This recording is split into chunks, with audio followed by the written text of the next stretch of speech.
Friends, आज हम पढ़ेंगे chapter 2 the blue carbuncle from James reader class 8. Okay, so are you ready? Okay, let's start. The following extract is adapted from a Sherlock Holmes mystery, The Adventure of the Blue Carbuncle by Sir Arthur Conan Doyle. ये जो chapter है ये Sherlock Holmes mystery से लिया गया है, the adventure of the blue carbuncle by sir Arthur Conan Doyle. This story begins when the narrator Dr. Watson visits his good friend and detective Sherlock Holmes. ये story वहाँ से शुरू होती है जब मिस्टर डॉक्टर वॉटसन अपने अच्छे friend के यहाँ जाते हैं जो कि है Sherlock Holmes. The detective's famous approach that uses logic and deduction comes into play when he tries to solve the crime. तो जो डिटेक्टिव है उनका जो फेमस अप्रोच है वो क्या है कि वो लॉजिक ढूंढते हैं और कुछ ना कुछ खोजबीन करते रहते हैं और क्राइम मिस्ट्री सॉल्व कर लेते हैं. सो चलिए अभी हम हमारा चैप्टर स्टार्ट करते हैं. I called on my friend Sherlock Holmes on the second morning after Christmas. मैंने अपने फ्रेंड शर्लॉक होम्स को कॉल किया second morning after Christmas. He was sitting on the sofa in a brown dressing gown. वो अपने सोफे पे brown dressing gown में बैठे थे.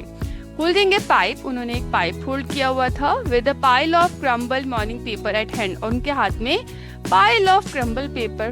क्रम्बल मतलब होता है ऐसे कचुम्बर निकले हुए, थोड़े से मुड़े हुए पेपर उनके हाथ में थे. Beside the couch was a wooden chair. Couch के पास में एक वुडन चेयर थी. On the back of the chair hung a dirty, worn, hard felt hat. और चेयर के पीछे एक worn पहनी हुई hard felt hat थी. हार्ड कड़क एक हेड टंगी हुई थी. A lens and forescap lay upon the seat of the chair. और चेयर पर क्या था? एक लेंस था. ये देखिए आप पिक्चर में देख सकते हैं, ये है हेड और ये रहा वो lens. Next, obviously Holmes had hung that hat over the chair in order to examine it. ये तो ऑब्वियस सी बात है कि वो होम्स ने ही वहाँ पे हंग की होगी, टांगी होगी ताकि वो एग्जामिन कर सके. Perhaps I interrupt you. I said, not at all. I am glad to have a friend with whom I can discuss my results, said Sherlock.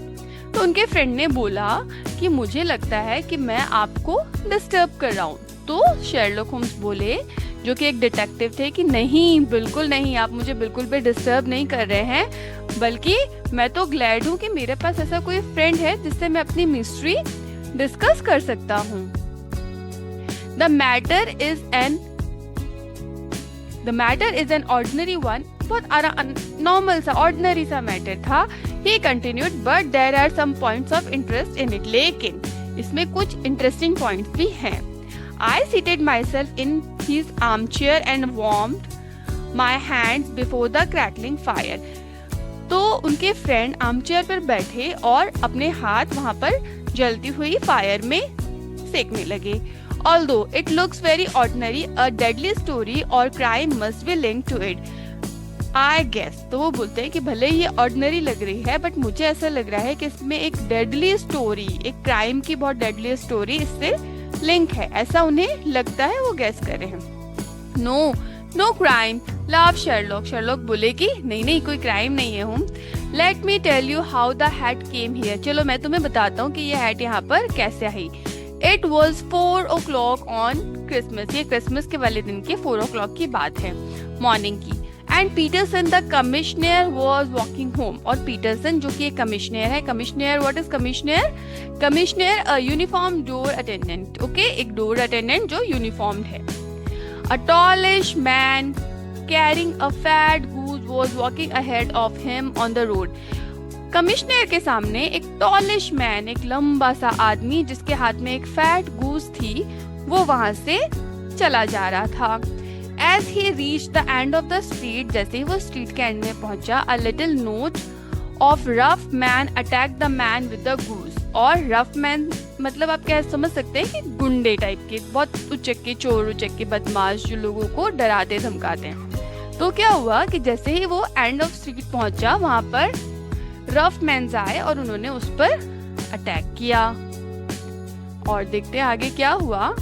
One of the handloom knocked off the tall man's hat as he aimed a blow at him, और उनमें से किसी के एक के हाथ उसकी head पर लगा। The tall man raised his stick to defend himself. अब टॉल मैन भी अपने आप को डिफेंड करेगा तो उसने अपनी स्टिक उठाई and swinging it over his head, और अपने सिर के ऊपर से घुमा दी।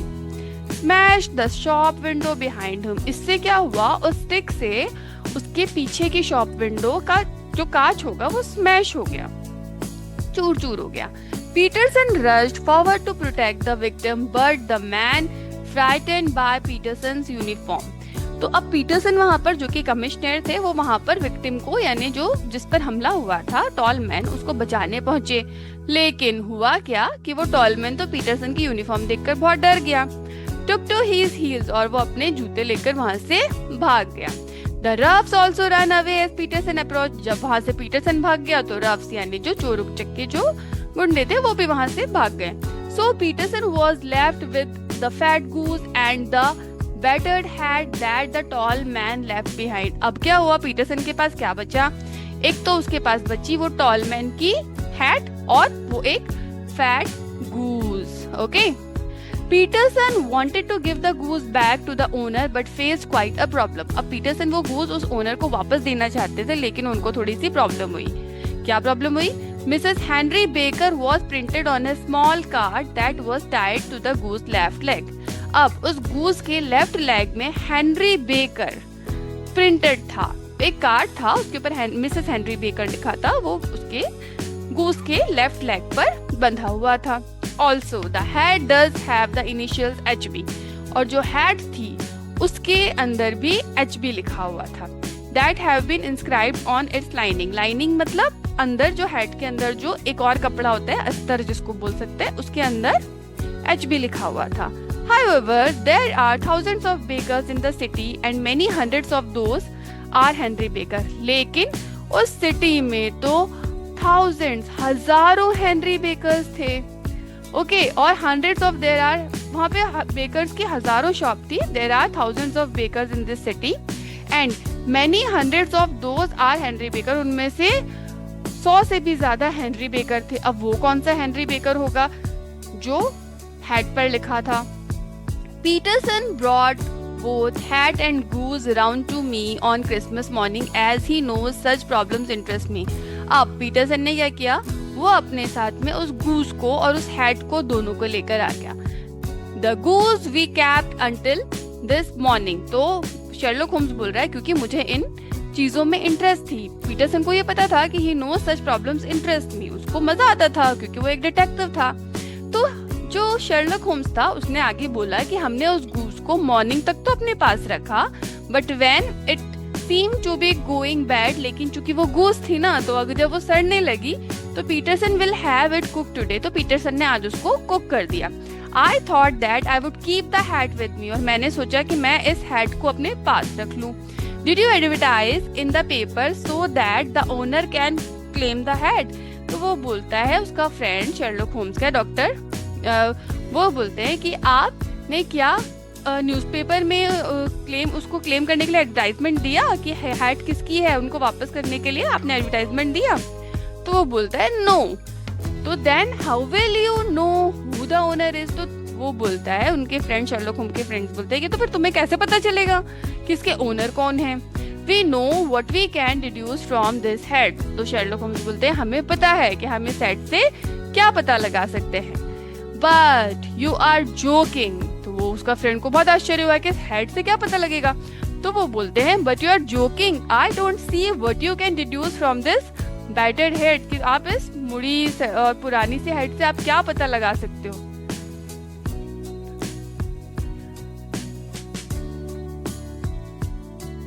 Here is my lens, ये रहा मेरा lens. You know my methods. What can you gather about the man who owns this hat? तो बोलता है तुम्हें मेरे मेथड पता है कि मैं उस मैन के बारे में बहुत कुछ पता लगा सकता हूँ। I took this tattered object in my hand. मैंने इस tattered यानी पुराने या जर्जर ऑब्जेक्ट को अपने हाथ में लिया and turned it over rather roughly. Roughly means let's check. Regretfully और सॉरोफुली, कि मैंने इसको रिग्रेटली और थोड़ी दुख के साथ में इस ऑब्जेक्ट को टर्न किया. It was a very ordinary black hat of the usual round shape. ये तो एक आम सी राउंड शेप हैट थी. Hard and much the worse for wear, और ये इतनी हार्ड थी कि इसको पहनना बहुत ज्यादा मुश्किल था. The lining had been of red silk, इसकी जो अंदर लाइनिंग थी वो रेड सिल्क की थी. But had lost its colour, लेकिन उसका कलर जा चुका था. There was no maker's name, but the Holmes had remarked the initial HB, कि उस पे मेकर का नाम तो नहीं था, लेकिन होम ने देखा कि उस पर HB लिखा हुआ था. वर scarved upon one side, एक साइड में लिखा था. It was pierced in the brim for a hat secure. तो वो pierce मतलब गुदाई करना या उसको सिलना, ठीक है. द हैड सिक्योर, जहाँ से हैड जुड़ी होती है वहां पर अंदर की तरफ वो लिखा था. But the elastic was missing, लेकिन उसमें से इलास्टिक मिसिंग थी. For the rest it was crackle, बाकी जो हेड थी वो बहुत क्रैक्ड थी, मुड़ी हुई सी थी. एक्सीडिंगली डस्टी, बहुत ज्यादा गंदी थी, डस्टी थी. And spotted in several places, बहुत जगह पर उस पे स्पॉट्स थे, धब्बे थे. Although There seemed to have been some attempt to hide the discolored patches, लेकिन किसी ने उन धब्बों को, discolored patches को by smearing them with ink, ink से छुपाने की कोशिश की थी. I can see nothing, मैं तो कुछ नहीं देख पाया. Tell me what you have deduced from this head. वो कह रहा है कि मैं तो इसमें कुछ भी नहीं देख पाया, तुम ही मुझे बता दो कि तुम्हें इसमें क्या दिखा. Holmes looked thoughtfully at the hat. Holmes ने उसको thoughtfully देखा हेड को and said the man leads a sedentary life and is quite clever, कि वो मॉन बहुत sedentary, वो sedentary मतलब थोड़ा सा आम सी नॉर्मल जिंदगी जीता था और वो बहुत ज्यादा क्लेवर था. He is middle aged and is not in good physical condition, कि वो एक middle aged मैन था और वो बहुत ज्यादा अच्छी कंडीशन में नहीं था. His hair is grey and he puts lime cream in it. उसके हेयर ग्रे मतलब थोड़े सफेद थोड़े काले थे और वो उन पर लाइम क्रीम लगाता था. He was rich but is now no longer so. वो बहुत रिच था लेकिन अब वो रिच नहीं था. Holmes had a few other such details about the man. Holmes के बाद अभी भी उन थोड़ी डिटेल्स उसके बाद और थी. I was astounded. Holmes की मुझे तो बहुत ज्यादा आश्चर्य हुआ कि होम्स के पास इतनी डिटेल भी कैसे थी. I must be very stupid, Holmes, for I am quite unable to follow you. वो बोलता है कि मैं तो लगता है बहुत स्टूपिड हूँ कि मैं इतना कुछ उससे नहीं पता कर पाया. For example, how did you deduce that he is clever from his head? कि तुम्हें कैसे पता चला कि वो इस हेड से कैसे पता चला कि वो इतना क्लेवर है. Well, The head is very large, so he must have some brains. कि ये हेड इतनी बड़ी है तो जरूर उसमें बहुत दिमाग होगा, क्योंकि ऐसा माना जाता है कि जिसका सिर बड़ा होता है उसमें ब्रेन भी ज्यादा होता है. ओके, ऐसा है नहीं, जरूरी नहीं है, बट ऐसा मानते हैं. How do you know he has grey hair and use lime cream? तो तुम्हें कैसे पता है कि उसके हेयर ग्रे हैं और वो लाइम क्रीम यूज करता है. There is some of fine grey hair on the lining of the hat, therefore his hair must be grey. कि इस हेड के अंदर जो लाइनिंग है, जो अस्तर है, वो उस पर थोड़े से ग्रे हेयर्स लगे हुए थे, तो मैं ये गेस कर रहा हूँ कि उसके हेयर ग्रे होंगे और उन पर एक लाइम क्रीम की स्मेल आ रही थी, तो मैं मानता हूँ कि उन्होंने लाइम क्रीम लगाई होगी. There is a fine whiff of lime from the hat and so he must use lime cream. ठीक है, तो इसमें लाइम क्रीम की थोड़ी सी विफ यानी स्मेल थी, तो मुझे लगा कि वो लाइम क्रीम ही है. Holmes had a logical explanation for each of his deduction. तो होम्स ने जो भी उस हैड से पता लगाया उन सब के लिए होम्स के पास लॉजिकल एक्सप्लेनेशन था. While Sherlock Holmes and I were talking, जब वो और उनके फ्रेंड और शेरलॉक होम्स बात कर रहे थे, Peterson rushed into the room. Peterson room में आए. He showed us a beautiful blue diamond that his wife had found in the goose. तो उन्होंने एक ब्यूटीफुल डायमंड दिखाया जो उनकी वाइफ को गूज में मिला था. Sherlock Holmes immediately recognized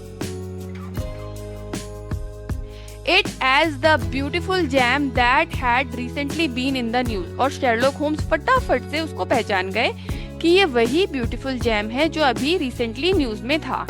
Holmes recalled reading about the theft, होम को थेफ्ट यानी चोरी के बारे में याद आया. It had been stolen from the countess of Morcar while she was staying at the hotel Cosmopolitan. ये चुराया गया था मिस काउंटेस ऑफ मॉर्कार से, जो कि एक लेडी हैं और जो होटल कॉस्मोपॉलिटन में ठहरी थी, तब उनसे ये जेम चुराया गया था. A plumber who had come into said something right in the room had been accused of the theft. अब उस होटल के रूम में जहां मिस मॉर्कार ठहरी थी, वहां पर एक प्लम्बर आया था. उस प्लम्बर को ही अक्यूज, दोषी घोषित किया गया था कि उसने ही चोरी की है. Rider, an attendant at the hotel, had given evidence that he had shown the plumber in. Rider, जो उस होटल का अटेंडेंट था, उसने एविडेंस दिया, सबूत दिया था कि उसने देखा है प्लम्बर को चोरी करते हुए. Shortly before the stone went missing. ठीक है, उसने जैसे ये स्टोन मिस हुआ या स्टोन चोरी हुआ, उसके थोड़ी देर पहले प्लम्बर को वहां पर देखा है. The countess was very fond of James. जो काउंटेस थी, काउंटेस मोरकार, जिनका जेम चोरी हुआ था, उनको जेम्स का बहुत शौक था, fond of the gems, and was offering 1,000 pounds as a reward for its recovery. और वो 1,000 pounds दे सकती थी उस जेम की रिकवरी के लिए. You see Watson, our little deduction have suddenly assumed a much more important and less innocent aspect. अब वो बोलता है शर्लॉक होम्स बोल रहे हैं कि देखो वॉटसन, जो कि उनके फ्रेंड थे, आर लिटिल डिडक्शन, की हमारी छोटी छोटी deduction, have suddenly assumed a much more important and less innocent aspect, की हमारी जो छोटी छोटी डिडक्शन थी वो बहुत इंपॉर्टेंट इन्फॉर्मेशन में बदलती जा रही है. सैड होम्स थॉटफुली, होम्स ने बहुत सोच विचार कर बोला. The question for us to solve now is the sequence of events leading from rifle jewel case at one end to the crop of goose in Tottenham Court Road at the corner. लेकिन वो बोल रहा है कि उसको शायद Holmes को पता चल गया था कि ये हुआ क्या है, लेकिन अभी भी वो कड़ियां जोड़ नहीं पा रहा था. तो वो कह रहा था कि अब क्वेश्चन ये है कि सीक्वेंस कैसे पता लगाया जाए कि जब ये ज्वेल केस यानी कि वो जो ब्लू कार्बंकल था वो रिफल यानी चोरी हुआ था, तब से लेकर ये उस गूस के पेट में आया तब तक के सीक्वेंस को जोड़ा कैसे जाए. The first step Holmes took was to place the following advertisement in the paper. उसने सबसे पहले तो वो पेपर वाला एडवर्टाइजमेंट लिया. Found at the corner of Coach Street a goose and a black flat hat. Mrs. Henry Baker can have the same by applying at 6:30 this evening at 221 B Baker Street. तो Sherlock Holmes ने क्या किया, newspaper में एक advertisement दिया कि हमें एक गूज मिली है गॉड स्ट्रीट पर, एक गूज और एक ब्लैक हैट मिली है जिस पर मिसेस हेनरी बेकर लिखा है. अब अगर आप जो भी मिसेस हेनरी बेकर है वो 6:30 इवनिंग को 221 बी बेकर स्ट्रीट पर आकर ले जाएं. This brought Baker to Holmes, and after a little conversation, it became quite clear us that he was innocent. अब इससे उनको ये पता चला कि जो बेकर है वो बहुत इनोसेंट है, और उनसे बात करके उनको लगा कि बेकर को इस बारे में कुछ पता नहीं है, वो बहुत इनोसेंट है.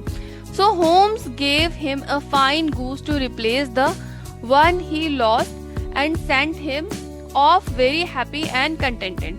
तो होम्स ने उनको एक अच्छी गूस दे दी, रिप्लेस कर दी, क्योंकि उनकी गूस तो उन्होंने पका के खा ली थी, तो उन्होंने उसको एक अच्छी सी गूस दे दी.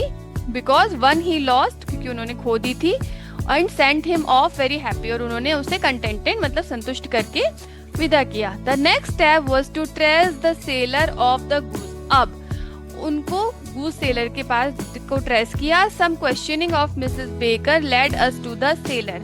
तो उन्होंने मिस्टर बेकर से जो कुछ क्वेश्चंस किए उससे वो सेलर के पास पहुंच गए. Mr Breckinridge, a little conversation with him तो उन्होंने मिस्टर ब्रेकनरिज से कुछ थोड़ी बहुत बात की, लिटिल कॉन्वर्सेशन की, और उन्हें ये पता चला कि Mr Baker goose for Christmas had come from a lady called Mrs Oakshott from Brixton Road, कि मिस्टर बेकर के पास वो गूज कहाँ से आई, Mrs Oakshott, okay, Mrs Oakshott थी जो ब्रिक्सटन रोड पे रहती थी, उनके थ्रू उनके पास वो गूज आई. As Holmes and I were making plans to contact Mrs Oakshott, तो वो उन्होंने क्या किया, अब वो सोच रहे थे कि अब मिसेस ओकशूट के पास जाना पड़ेगा ताकि पता चले कि इस गूस के पेट में वो जैम कैसे आया. तो जब वो ये सोच रहे थे तब we heard a hubbub near Mr Breckinridge, तो उन्होंने हब्ड मतलब चाउटिक नॉइस, एक थोड़ी तेज आवाज, किसी की तेज आवाज सुनी. The goose seller was shaking his face at a little rat-faced man who was winning that the goose was his. तो वहाँ पे गूस सेलर शेकिंग हिज, हाथ मिला रहा था एक रैट यानी चूहे जैसे फेस वाले आदमी का, जो ये कह रहा था कि वो गूस उसकी थी. हाँ, this man save us a visit to Brixton Road. अब उनके समझ आ गया होम्स के कि अब उन्हें ब्रिक्सटन रोड यानी मिसेस ओकशूट के पास नहीं जाना पड़ेगा. Whispered Holmes and went after the man. उन्होंने फुसफुसाया और मैन के पीछे गए. The man it turned out was Ryder. तो वो मैन कौन था, Ryder. The hotel attendant, he was Mrs. Oakeshoot's brother. वो मिसेस ऑकशूट का ब्रदर था.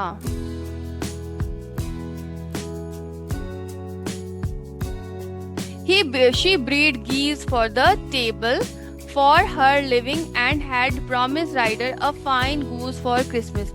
वो क्या करती थी, ब्रीड करती थी, जो गीज थी उनको पालती थी, और उन्होंने राइडर को प्रॉमिस किया था कि वो राइडर को एक फाइन गूज देंगी क्रिसमस पर. Ryder who had given evidence against the plumber. Ryder वही जिसने प्लम्बर के अगेंस्ट एविडेंस दिया था, एक जो होटल अटेंडेंट था. was the one who had stolen the jam. और वही था जिसने जैम चुराया था. He went to see his sister with the jam in his pocket. वो जैम लेकर अपनी सिस्टर के पास गया था. He put it into the mouth of the goose. उन्होंने उस राइडर ने उस जैम को गूस के मुंह में डाल दिया. He thought that his sister had reserved for him. उसने सोचा कि उसकी बहन ने उस गूस को उसके लिए रिजर्व कर रखा है कि वो उस गूस उसी को देगी. To avoid being caught red-handed. उसने सोचा कि मैं पकड़ा ना जाऊं, इसलिए उसने ये सब किया. However, he got the wrong goose. लेकिन उसने गलत गूस में अपना जैम डाल दिया. And the goose that had the jam got sold to Mrs. Baker through Mr. Brackenridge. और जो गूस थी जिसके पेट में जैम था वो कहाँ चली गई, सोल्ड, बेच दी गई मिस्टर बेकर को. किसके थ्रू, मिसेस ब्रैकनब्रिज के through. In despair Ryder tried to recover. अब राइडर उसको रिकवर करने की कोशिश करने लगा, उस गूस को पाने की कोशिश करने लगा मिस्टर बेकर से. बाय हैविंग हिम वेल यानी स्टॉप्ड एज टू अटैक. जैसा उन्होंने उस स्ट्रीट पे अटैक किया था ना टॉलिश मैन के, वो जो टॉलिश मैन था वो मिस्टर बेकर ही थे. उन पर राइडर ने ही अटैक करवाया था ताकि वो उस गूस को पा सके. But as it happened neither did Ryder get the goose nor did he recover the jam.